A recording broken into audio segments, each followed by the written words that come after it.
દેશમાં ફરી વળ્યું કોરોનાનું કાળચક્ર. નવા 4 લાખ કેસ, 3.19 લાખ દર્દી કોરોના મુક્ત, તો 24 કલાકમાં 4200થી વધુ મોત.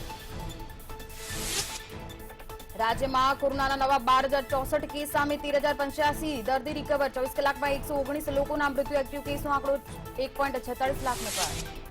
અમદાવાદ અને ગાંધીનગરમાં યોજાશે ડ્રાઈવ થ્રુ વેક્સિનેશન. પોતાના વાહનમાં જ લઈ શકશો કોરોનાની વેક્સિન. સીએમ રૂપાણી આજે કલોલના આરસુડિયાની લેશે મુલાકાત. કોવિડ કેર સેન્ટરનું કરશે નિરીક્ષણ.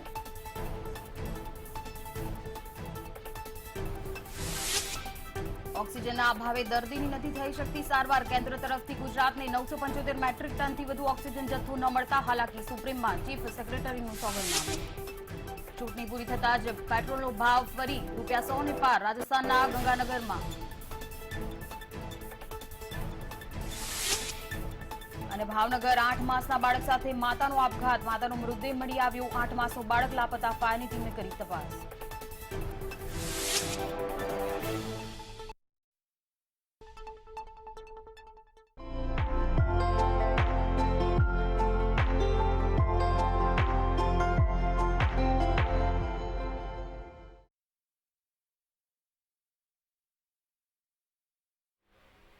નમસ્કાર, મંતવ્ય ન્યૂઝ સાથે હું છું શ્રદ્ધા. મહત્વના સમાચારો સાથે સમાચારની શરૂઆત કરી. વાત કરીએ કોરોનાની. સમગ્ર દેશમાં કોરોનાનું કાળચક્ર જાણે કે ફરી વળ્યું છે. 24 કલાકમાં દેશમાં 4,200થી વધુ લોકોના મૃત્યુ થયા છે. મહારાષ્ટ્રની જો વાત કરવામાં આવે, 24 કલાકમાં 898ના મૃત્યુ થયા છે, જ્યારે કે કર્ણાટકમાં 24 કલાકમાં 592ના મૃત્યુ. સમગ્ર દેશમાં 24 કલાકમાં 4 લાખ જેટલા કેસ નોંધાયા. 24 કલાકમાં 3.19 લાખથી વધુ રિકવર પણ થયા. સમગ્ર દેશમાં કોરોનાની જો વાત કરવામાં આવે તો હજી પણ સંક્રમણ યથાવત જોવા મળી રહ્યું છે. 24 કલાકમાં દેશમાં 4,200થી વધુ લોકોના મૃત્યુ થયા છે દેશમાં. એમાં પણ જો મહારાષ્ટ્રની વાત કરવામાં આવે, 24 કલાકમાં 898 લોકોના મૃત્યુ, જ્યારે કે કર્ણાટક રાજ્યમાં 24 કલાકમાં 592ના મૃત્યુ નોંધાયા છે. સમગ્ર દેશમાં 24 કલાકમાં 4 લાખ જેટલા કેસ નોંધાયા છે. 24 કલાકમાં 3.19 લાખથી વધુ લોકો રિકવર પણ થઈ ચૂક્યા છે.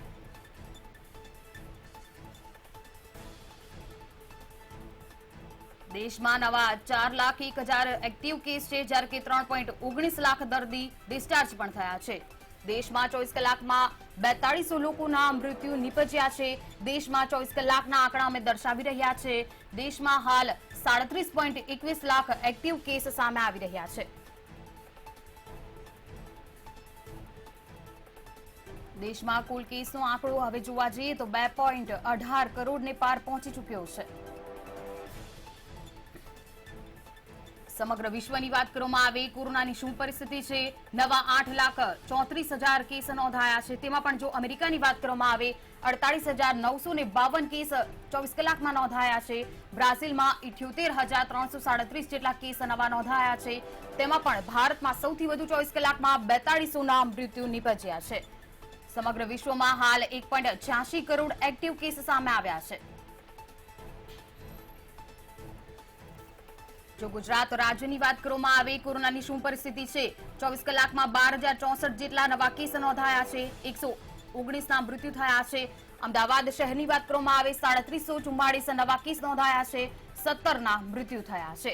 સુરત શહેરની વાત કરવામાં આવે, એક્ટિવ કેસ 903 નોંધાયા છે. કુલ મૃત્યુ 8 જેટલા 24 કલાકમાં નોંધાયા છે. વડોદરા શહેરમાં 648 24 કલાકમાં કેસ નોંધાયા છે, સામે આવ્યા છે, જ્યારે કે 5ના મૃત્યુ થયા છે.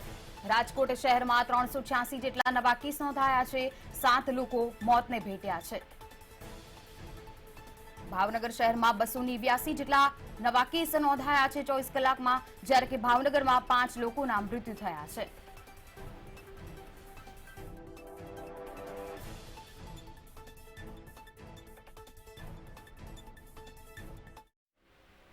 એક મહત્વના સમાચારની જો કોરોનાને લઈને જ વાત કરવામાં આવે, ગુજરાત રાજ્યની જો વાત કરવામાં આવે તો 5 લાખ જેટલા દર્દી કોરોના વોરિયર્સ છે.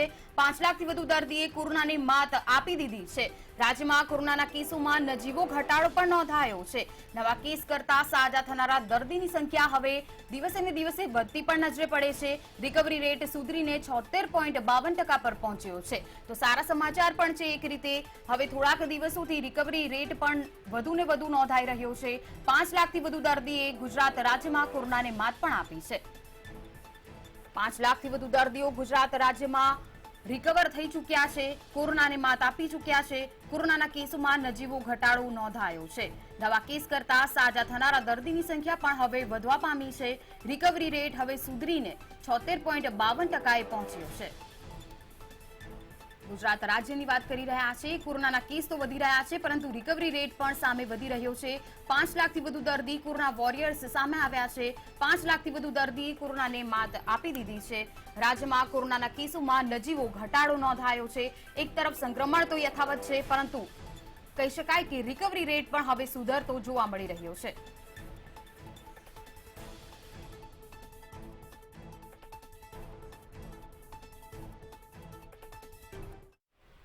અને એક મહત્વના સમાચારની જો વાત કરવામાં આવે ઓક્સિજન મુદ્દે તો રાજ્ય સરકારે કેન્દ્ર પર પ્રહાર કર્યો છે। ઓક્સિજન મુદ્દે રાજ્ય સરકારના કેન્દ્ર પર પ્રહાર મુખ્ય સચિવ અનિલ મુકીમે સોગંદનામું રજૂ કર્યું છે। 1400 ટન ઓક્સિજન જરૂરી સામે 975 ટન જથ્થો જ આપવામાં આવ્યો છે। સુપ્રીમ કોર્ટમાં ગુજરાત સરકારની કબૂલાત પણ કરવામાં આવી, સરકારે કબૂલ પણ કર્યું। કેન્દ્ર સરકાર પૂરતો ઓક્સિજન નથી આપતી, ઓક્સિજનના અભાવે દર્દીઓ ભારે હાલાકીનો સામનો કરી રહ્યું છે। રાજ્ય સરકાર પાસે પૂરતો ઓક્સિજનનો જથ્થો નથી, જ્યારે કે 1400 ટન ઓક્સિજનની જરૂર છે। 975 ટન જથ્થો જ અહીંયા ઉપલબ્ધ નજરે પડી રહ્યો છે। સંક્રમણ ચેન તોડવા માટે 36 જેટલા શહેરોમાં નિયંત્રણો લગાવવામાં તો આવ્યા છે। રાજ્યમાં અત્યાર સુધીમાં 1.28 કરોડ રસીના ડોઝ પણ આપવામાં આવ્યા છે। ડિજિટલ સિવાય ઓફલાઈન રજીસ્ટ્રેશનની વ્યવસ્થા નથી કરવામાં આવી રહી। કોવિશિલ્ડના 3,95,920 ડોઝ વેક્સિનેશનના 2 લાખ ડોઝ ઉપલબ્ધ જોવા મળી રહ્યા છે। તો વેક્સિનેશનને લઈને પણ મહત્વના સમાચાર, જેટલા ડોઝ જરૂરી છે તેટલા પણ નથી મળી રહ્યા, તેટલા પણ ઉપલબ્ધ નથી। ઓક્સિજનની મુદ્દે પણ રાજ્ય સરકારે જે કેન્દ્ર પર પ્રહાર કર્યો છે, મુખ્ય સચિવ અનિલ મુકીમે સોગંદનામું રજૂ કર્યું છે, જેમાં કહેવામાં આવ્યું છે કે જો કે ઓક્સિજનની 1400 ટન ઓક્સિજનની જરૂર છે, જ્યારે કે 975 ટન જ ઉપલબ્ધ નજરે પડી રહ્યો છે। સુપ્રીમ કોર્ટમાં ગુજરાત સરકારે પણ કબૂલ કર્યું છે, કેન્દ્ર સરકાર પૂરતો ઓક્સિજન નથી આપી રહી। કેન્દ્ર સરકાર પૂરતો ઓક્સિજન ન આપવાને કારણે દર્દીઓ ભારે હાલાકીનો સામનો કરી રહ્યા છે। તો રાજ્ય સરકાર પાસે ઓક્સિજનનો ખૂબ જ જરૂરી એવો જથ્થો ઉપલબ્ધ નથી। સંક્રમણની ચેન તોડવા માટે હાલ તો 36 જેટલા શહેરોમાં નિયંત્રણો લગાવવામાં આવ્યા છે, પરંતુ ઓક્સિજનનો જથ્થો અહીંયા ઉપલબ્ધ નથી જોવા મળી રહ્યો।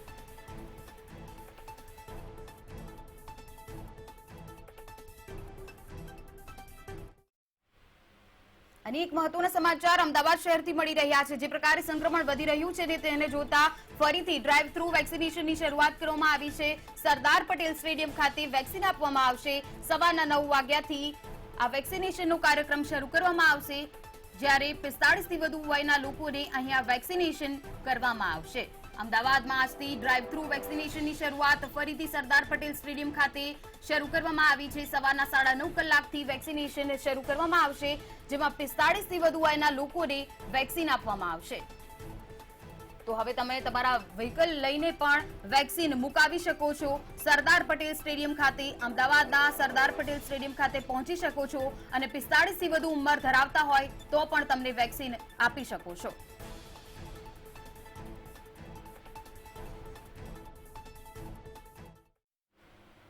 જો ગાંધીનગરની વાત કરવામાં આવે તો ગાંધીનગરમાં પણ આજથી ડ્રાઈવ થ્રુ વેક્સિનેશનની શરૂઆત કરવામાં આવી છે।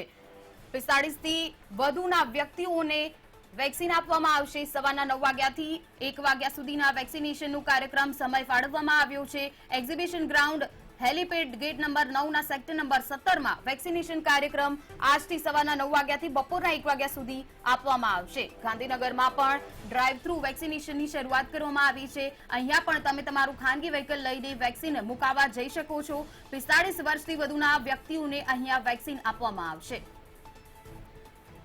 તો હવે લાંબી કતારોમાં ઉભા રહેવાની જરૂર નથી, તમે તમારી ગાડી કે ટુ વ્હીલર પર પણ જઈ શકો છો અને વેક્સિન મુકાવી શકો છો।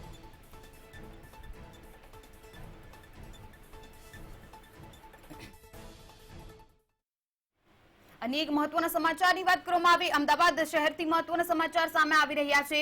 જિલ્લા કોંગ્રેસ દ્વારા આજે ધરણા યોજવામાં આવશે। કોરોનાની સ્થિતિમાં જનતાને હાલાકી જે પડી રહી છે તે મુદ્દે ધરણા કાર્યક્રમ કરવામાં આવશે। કલેક્ટર કચેરી ખાતે કોંગ્રેસના નેતાઓ આ ધરણામાં જોડાશે। હોસ્પિટલમાં બેડ, ઓક્સિજન, એમ્બ્યુલન્સની માંગણી જે કરવામાં આવી છે તેને લઈને ધરણા યોજવામાં આવશે. દવાઓ, વેન્ટિલેટરની સુવિધા ઉપલબ્ધ કરાવવા માટેની પણ અહીંયા માંગણી કરવામાં આવી છે, જેને લઈને આજે ધરણા યોજવામાં આવશે.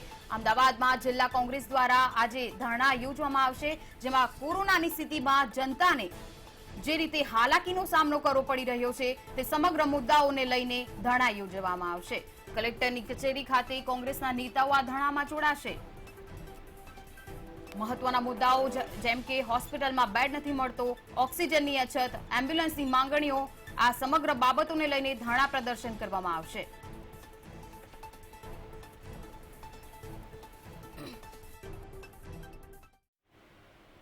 અનેક મહત્વના સમાચારની જો વાત કરવામાં આવે, અમદાવાદમાં પણ હવે મ્યુકર માઇક્રોસિસના કેસોમાં વધારો થતો જોવા મળી રહ્યો છે. એક તરફ કોરોના, બીજી તરફ મ્યુકર માઇક્રોસિસનો કહેર અહીંયા જોવા મળી રહ્યો છે. સિવિલમાં મ્યુકર માઇક્રોસિસના 100 જેટલા દર્દીઓ દાખલ થયા છે. અંદાજિત 45 દર્દીઓ લગભગ હજી પણ વેઇટિંગ લિસ્ટમાં છે. સ્ટીરોઇડ, ઓક્સિજન પર રહેનારા દર્દીને જીવનું જોખમ વધી રહ્યું છે. ડાયાબિટીસ હોય તો વધી જાય છે આ જોખમ. અમદાવાદમાં પણ હવે મ્યુકર માઇક્રોસિસના કેસોમાં વધારો થતો જોવા મળી રહ્યો છે. અમદાવાદના સિવિલની જો વાત કરવામાં આવે તો મ્યુકર માઇક્રોસિસના 100 જેટલા દર્દીઓ અહીંયા દાખલ જોવા મળી રહ્યા છે. અનેક શહેરોમાં આ પ્રકારના કેસો હવે વધી રહ્યા છે. એક તરફ કોરોના, બીજી તરફ મ્યુકર માઇક્રોસિસનો કહેર પણ યથાવત જોવા મળી રહ્યો છે. દિવસે ને દિવસે આ પ્રકારના કેસો પણ અનેક શહેરોમાં નોંધાઈ રહ્યા છે. સુરત, વડોદરા અને પછી હવે અમદાવાદમાં પણ આ કેસોમાં વધારો જોવા મળી રહ્યો છે. કોરોનાનું સંક્રમણ તો એક તરફ વધી રહ્યું છે, પરંતુ મ્યુકર માઇક્રોસિસનો કહેર પણ અહીંયા જોવા મળી રહ્યો છે. સિવિલમાં 100 જેટલા દર્દીઓ દાખલ થયા છે.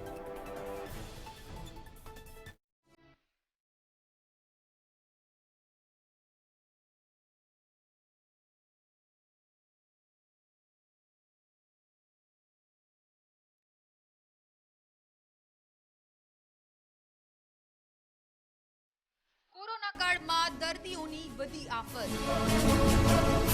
એક બાદ એક શહેરોમાં વધ્યા કેસો. મહાનગરોમાં મ્યુકર માઇક્રોસિસના કેસ. દર્દીઓની આંખ સહિત જીવ ગુમાવવાની ભીતિ. રાજ્યના લોકો માટે અત્યારે પડ્યા પર પાટું જેવી સ્થિતિનું નિર્માણ થયું છે. કોરોનાની આડઅસરથી કેસોમાં વધારો જોવા મળી રહ્યો છે. અમદાવાદ, વડોદરા, સુરતમાં મ્યુકર માઇક્રોસિસના કેસો વધતા આફતનો માહોલ છે. વડોદરામાં 50 દિવસમાં 100 કેસ સામે આવ્યા છે તો 20 લોકોના આડઅસરને કારણે મૃત્યુ નિપજ્યા છે. બીજી બાજુ સુરતમાં 20 દિવસમાં 100 નવા કેસ નોંધાયા છે. એક દર્દીનું મૃત્યુ થયું છે. શ્વાસ લેવામાં તકલીફ થવી, આંખ ઝીણી થઈ જવી, ચહેરા પર એક બાજુ સોજો આપો, માથાનો દુખાવો, તાવ, નાક ભરાઈ જવું, મોં તેમજ નાકની અંદરની બાજુની સાઈડે કાળા નિશાન પડી જવા, છાતી પેટમાં દુખાવો અથવા વોમિટિંગ થવી. મ્યુકર નામની ફૂગથી થતા રોગને મ્યુકર માઇક્રોસિસ કહેવાય છે. મ્યુકર માઇક્રોસિસનો રોગ ભાગ્યે જોવા મળે છે, પરંતુ હાલમાં કોરોના વાયરસની સારવારમાં સ્ટીરોઇડને કારણે શુગર લેવલ વધ્યું હોય કે રોગ પ્રતિરોધક શક્તિ ઘટી હોય તેવા દર્દીઓ આ રોગનો ભોગ બની રહ્યા છે. કોરોના કે કેન્સરના દર્દીને શ્વેતકણોનું પ્રમાણ ઓછું હોય તેવા લોકોને આયર્નનું પ્રમાણ લોહીમાં અતિશય વધી જાય ત્યારે આ રોગ પ્રસરે છે. જો કે હાલમાં સ્થાનિક આરોગ્ય તંત્ર દ્વારા અલગ વોર્ડ બનાવી દર્દીઓને બચાવવા સુવિધા શરૂ કરવામાં આવી છે. ત્યારે હવે કોરોના કાળમાં આ મહામારીમાંથી દર્દીઓ કેવી રીતે બચી શકશે તે આવનારો સમય જણાવશે. બ્યુરો રિપોર્ટ, મંતવ્ય ન્યૂઝ. અનેક સમાચારની વાત કરવામાં આવે, આજે સીએમ વિજયભાઈ રૂપાણી મુલાકાત કરવાના છે કલોલની આરસોડિયામાં કોવિડ સેન્ટરની તેઓ મુલાકાત લેશે. આરસોડિયા આઈટીઆઈ ખાતે કોવિડ સેન્ટર ઊભું કરવામાં આવ્યું છે. મુખ્યમંત્રી રૂપાણી કોવિડ કેર સેન્ટરનું નિરીક્ષણ કરવાના છે. જ્યારે સીએમ વિજયભાઈ રૂપાણી આજે કલોલની મુલાકાતે છે. કલોલના આરસોડિયામાં કોવિડ સેન્ટરની તેઓ મુલાકાત કરવાના છે, જ્યાં મુખ્યમંત્રી રૂપાણી કોવિડ કેર સેન્ટરનું નિરીક્ષણ કરશે, સમગ્ર પરિસ્થિતિ પર તાગ મેળવશે. કયા પ્રકારની અહીંયા વ્યવસ્થા છે, કયા પ્રકારની સારવાર દર્દીઓને મળી રહી છે, આ સમગ્ર ચકાસણી તે કરશે. આરસોડિયામાં કોવિડ સેન્ટરની તેઓ મુલાકાત લેશે અને આઈટીઆઈ ખાતે તૈયાર કરવામાં આવ્યું છે કોવિડ સેન્ટર, તેનું નિરીક્ષણ કરશે. કલોલના આરસુડિયામાં આઈટીઆઈ ખાતે કોવિડ સેન્ટરની શરૂઆત કરવામાં આવી છે. તેને લઈને હવે સીએમ વિજયભાઈ રૂપાણી કલોલની મુલાકાતે છે. સમગ્ર પરિસ્થિતિ પર તાગ મેળવશે. કયા પ્રકારની અહીંયા વ્યવસ્થા છે, કયા પ્રકારની અહીંયા સારવાર દર્દીઓને મળી રહી છે, આ સમગ્ર મુદ્દાઓ પર તેઓ નિરીક્ષણ કરવાના છે. કોવિડ કેર સેન્ટરની તેઓ મુલાકાત લેશે. સંક્રમણ દિવસે ને દિવસે જે પ્રકારે વધી રહ્યું છે તેને જોતા હવે કલોલની મુલાકાતે આજે સીએમ વિજયભાઈ રૂપાણી આરસુડિયાના આઈટીઆઈ ખાતે કોવિડ કેર સેન્ટરની નવા કોવિડ કેર સેન્ટરની શરૂઆત કરવામાં આવી છે. તેને લઈને હવે ત્યાં પહોંચવાના છે હોસ્પિટલ ખાતે અને સમગ્ર કયા પ્રકારની પરિસ્થિતિ છે તેના ઉપર તાગ મેળવવાનો પ્રયાસ કરશે. સાથે તેઓ સમગ્ર હોસ્પિટલનું નિરીક્ષણ કરશે.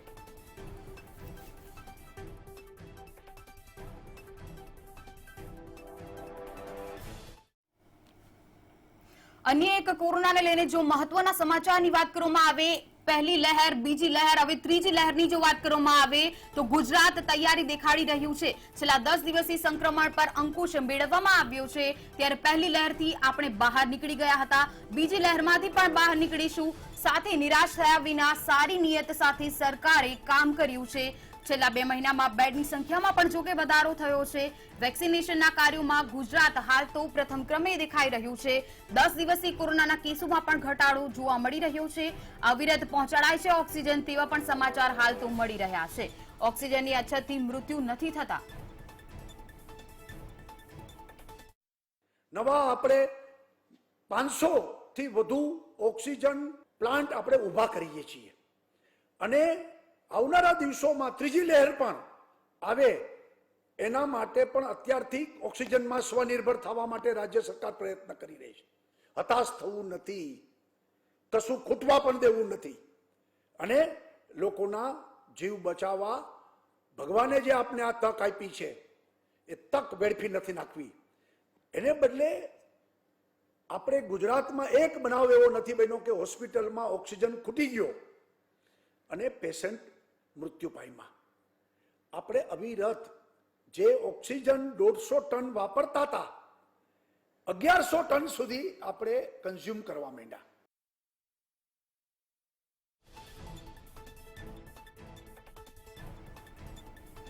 તો સરકારનું કહેવું છે કે ત્રીજી લહેર સામે લડવા માટે ગુજરાત રાજ્ય તૈયારી દેખાડી રહ્યું છે. 10 દિવસથી બીજી લહેરની જો વાત કરવામાં આવે તો સંક્રમણ પર પણ અંકુશ મેળવવામાં આવી રહ્યો છે. પહેલી લહેરથી તો આપણે બહાર નીકળી ગયા, બીજી લહેરથી પણ નીકળી જઈશું અને જો ત્રીજી લહેર આવશે કોરોનાની તો તેના માટે તૈયાર છે ગુજરાત રાજ્ય. નિરાશ થયા વિના સારી નિયત સાથે સરકારે કામ કર્યું છે. સીએમ વિજયભાઈ રૂપાણીએ તેવું જણાવ્યું. છેલ્લા 2 મહિનાથી બેડની સંખ્યામાં પણ જોકે વધારો થતો જોવા મળ્યો છે. વેક્સિનેશનના કાર્યોમાં પણ હાલ તો ગુજરાત પ્રથમ ક્રમે દેખાઈ રહ્યું છે.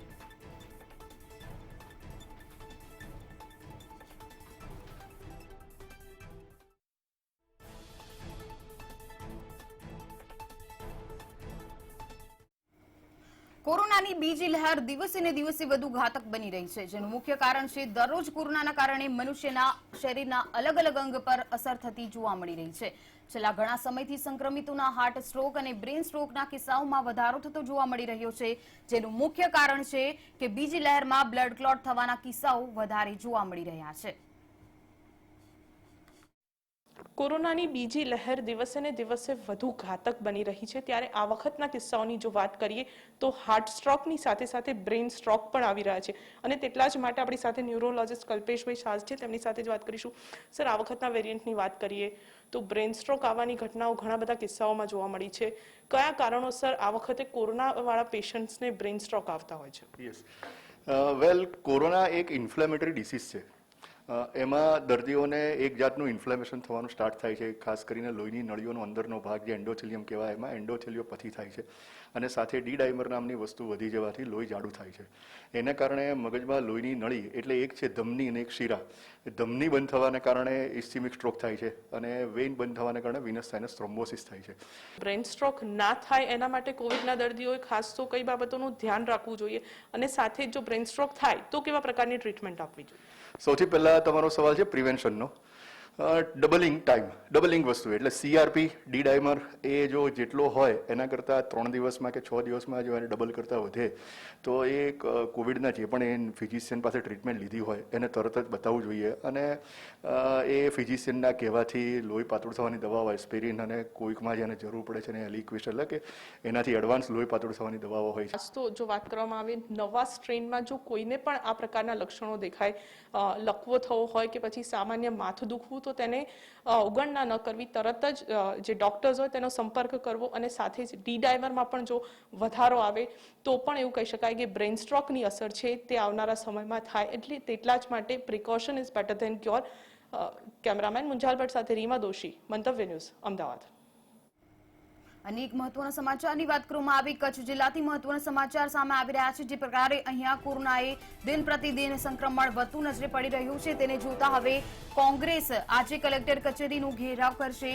તંત્ર અને નેતાઓની નિષ્ક્રિયતાથી કોરોના જાણે કે વકર્યો હોય તેવું સામે આવી રહ્યું છે. તેને લઈને હવે કલેક્ટર કચેરીનો ઘેરાવ કરશે. કોંગ્રેસ દ્વારા આજે વિરોધ પ્રદર્શન કરવામાં આવશે. તંત્રની નિષ્ફળતા ઉજાગર કરવા માટે કચેરી પાસે તેઓ ઝુંબેશ કરશે. કોવિડ કેર સેન્ટરો પણ શરૂ કરવામાં આવ્યા છે, પરંતુ માત્ર બેડની જ સુવિધાઓ અહીંયા ઉપલબ્ધ જોવા મળી રહી છે. આ સમગ્ર મુદ્દાઓને લઈને તેઓ ઘેરાવ કરશે.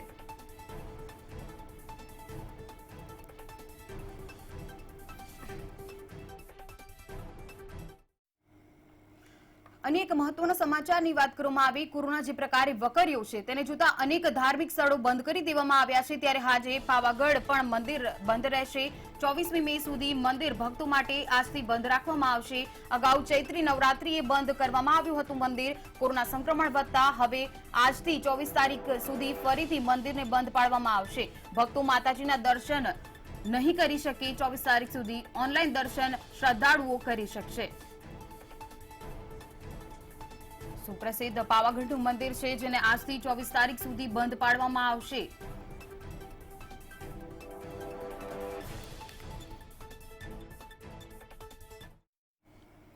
કહેવાય છે કે અથાગ પરિશ્રમનો કોઈ વિકલ્પ નથી. આ વાત પુરવાર કરતો કિસ્સો સામે આવ્યો છે. અમદાવાદની નામાંકિત શેલ્બી હોસ્પિટલે વધુ એક સિદ્ધિ હાંસલ કરી છે. કોરોનાને પગલે દર્દીઓના ફેફસાની માઠી અસર પહોંચતી હોય છે અને તેમાંથી સાજા થવા માટે એક સર્જરી કરવામાં આવે છે, જેમાં ફેફસાનું ટ્રાન્સપ્લાન્ટ કરવામાં આવે છે. અત્યાર સુધી ચેન્નઈમાં જ આ સર્જરી થતી હતી, પરંતુ હવે શેલ્બી હોસ્પિટલમાં પણ શક્ય બન્યું છે.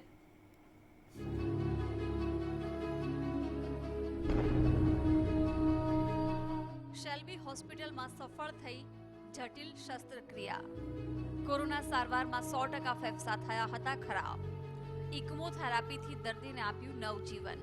કોરોના વાયરસમાં આપણે જોયું છે કે ફેફસા પર તેની સીધી અસર થાય છે અને ડેમેજ થયા બાદ દર્દીનું ઘણા કિસ્સામાં મોત પણ થાય છે.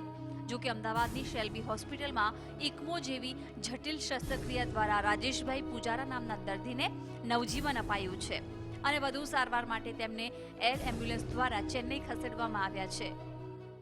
એમાં અમને ટ્રાન્સફર કરવા પડે આપણે, તો એનાથી ફેફસાનું વર્ક જે છે એ મશીન થ્રુ થતું હોય છે અને એના કારણે ફેફસાનો લોડ ઘટી જવાથી ફેફસા રિપેર થવાની પણ શક્યતા વધી જશે. અને ઇન કેસ રિપેર ના થાય તો તમારે આગળ જવું હોય તો લંગ ટ્રાન્સફર માટે ચેન્નઈ જઈ શકાશે. દર્દીના બંને ફેફસામાં ન્યુમોનિયાની અસર. સિટી સ્કેનમાં 25માંથી 25નો આવ્યો હતો સ્કોર. આવી સ્થિતિમાં દવા પણ બેઅસર. રાજેશભાઈનો કોવિડ બાદના પ્રથમ સિટી સ્કેનમાં 10નો સ્કોર અને ત્યારબાદના બીજા સિટી સ્કેનમાં તેમના ફેફસાનો સ્કોર 25માંથી 25 આવ્યો હતો, જે સંપૂર્ણ ડેમેજની નિશાની છે. આવી સ્થિતિમાં બધી જ દવા અને ઇન્જેક્શન બેઅસર સાબિત થાય છે. પણ ફેફસા બિનકાર્યક્ષમ હોવાને કારણે એ ઓક્સિજન ફેફસા મારફતે એમના લોહીમાં જે પ્રવેશવો જોઈએ એ પ્રવેશી શકતો નથી. એટલે લોહીમાં ઓક્સિજનનું પ્રમાણ માંડ 80% જેવું જ રહેતું હોય છે. એટલે વેન્ટિલેટર એ માત્ર ઇમરજન્સીને કામ ચલાવ ઉપાય આવા કેસમાં લાગુ પડતો હોય છે. અને એનાથી વધારે ચડિયાતી ટેકનોલોજી એ એક્સ્ટ્રા કોર્પોરિયલ મેમ્બ્રેન ઓક્સિજનેશન એટલે ECMO એવી એકમોની ટેકનોલોજીથી આ પેશન્ટને અમે 4 દિવસથી ટકાવી રાખ્યા છે. અને ઇકમોથી એટલે માનવીના 2 ફેફસા ઉપરાંત ત્રીજું કૃત્રિમ ફેફસું. શેલ્બીની અનુભવી ટીમે શસ્ત્રક્રિયાને પાર પાડી. રાજેશભાઈને 2 મેના રોજ શેલ્બી હોસ્પિટલમાં દાખલ કરવામાં આવ્યા હતા, જ્યાં તેમના હૃદયમાં પૂરતો ઓક્સિજન પહોંચતો ન હતો, જેમાં વેન્ટિલેટર પર ઘણીવાર ઉપયોગી બનતું નથી. દર્દીના સ્વજનોને માત્ર થોડા સમયમાં જ જાણકારી આપી જટિલ શસ્ત્રક્રિયા હાથ ધરાઈ હતી. આગળ તો એ લંગ ટ્રાન્સપ્લાન્ટ થઈ શકે એ માટે આપણે ઇકમો એઝ અ બ્રિજ થેરાપી તરીકે મૂક્યું છે. એટલે આપણે અત્યારે ઇકમો મશીન ઉપર પેશન્ટને લીધું છે અને એના પછી જ આપણે એમને ફ્લાઇટમાં એટલે ચાર્ટર પ્લેનમાં અહીંયાથી ચેન્નઈ મોકલી રહ્યા છે અને ચેન્નઈમાં પછી એમને લંગ મળે તો એમનું લંગ ટ્રાન્સપ્લાન્ટ થઈ શકે.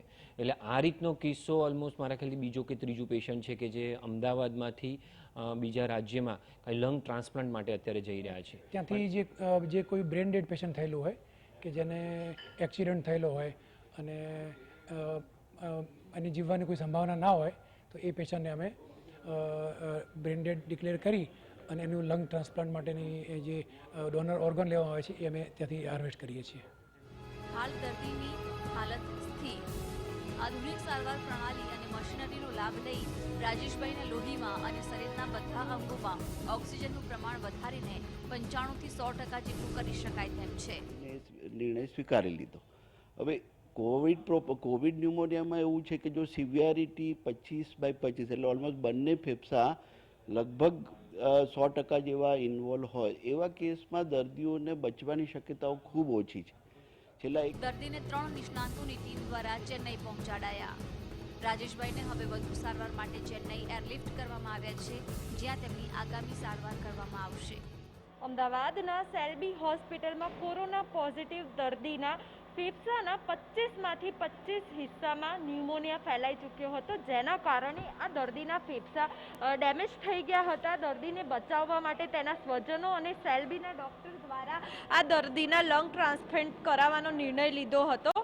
અન્ય મનુષ્યનું તંદુરસ્ત ફેફસું પર પ્રત્યારોપણ કરીને શરીરમાં બેસાડવામાં આવે તે માટે ફેફસાના આ પ્રત્યારોપણને લંગ ટ્રાન્સપ્લાન્ટેશનની સુવિધા ચેન્નઈ ખાતે હોવાથી સેલ્બી હોસ્પિટલની ટીમે ચેન્નઈની ફોર્ટિસ હોસ્પિટલમાં ટ્રાન્સપ્લાન્ટ યુનિટનો સંપર્ક કર્યો હતો. અમદાવાદની ટીમ અને ફોર્ટિસ હોસ્પિટલ ચેન્નઈની ટીમ વચ્ચે ટેલિફોનિક કોન્ફરન્સ કર્યા પછી આ દર્દીને અમદાવાદથી ચેન્નઈ એરલિફ્ટ કરવાની જે વ્યવસ્થા છે તે વ્યવસ્થા કરી દેવામાં આવી છે અને મેડિકલ સુપરવિઝન હેઠળ ચેન્નઈ ખસેડવા માટેની જે યોજના છે તે યોજનાને આખરી ઓપ આપવામાં આવી છે અને આ દર્દીને કહી શકાય કે મેડિકલની તમામ ભાષામાં વાત કરવામાં આવે તો મેડિકલની તમામ ભાષામાં જે તૈયારીઓ છે તે તૈયારીઓ કરીને સાથે જ જે ચેન્નઈના હોસ્પિટલની તબીબો ટીમની મદદથી તેમને હાલ ચેન્નઈ ખાતે એર એમ્બ્યુલન્સ દ્વારા શિફ્ટ કરવામાં આવી રહ્યા છે. કેમેરામેન નીતિન બગડા સાથે માનસી પટેલ, મંતવ્ય ન્યૂઝ, અમદાવાદ. અનેક મહત્વના સમાચારની વાત કરવામાં આવે ભાવનગર શહેરથી સમાચાર સામે આવી રહ્યા છે. ભાવનગરમાં એક 8 વર્ષના બાળક સાથે માતાએ આપઘાત કર્યું છે. સિદ્સર ગામના બોર તળાવમાં માતાએ આપઘાત કર્યું. અગમ્ય કારણોસર માતાએ બાળક સાથે આપઘાત કર્યો. ફાયરની ટીમે તાત્કાલિક પહોંચીને રેસ્ક્યુ હાથ ધરવામાં આવ્યું. 2 કલાકની ભારે જહેમત પછી માતાનો મૃતદેહ મળી આવ્યો. મોડી રાત સુધી બાળકના મૃતદેહની શોધખોળ કરવામાં આવી હતી, પરંતુ બાળક હજી સુધી નથી મળ્યો. ભાવનગરમાં 8 મહિનાના બાળક સાથે માતાએ આપઘાત કર્યો, પરંતુ હજી સુધી બાળક મળ્યું નથી.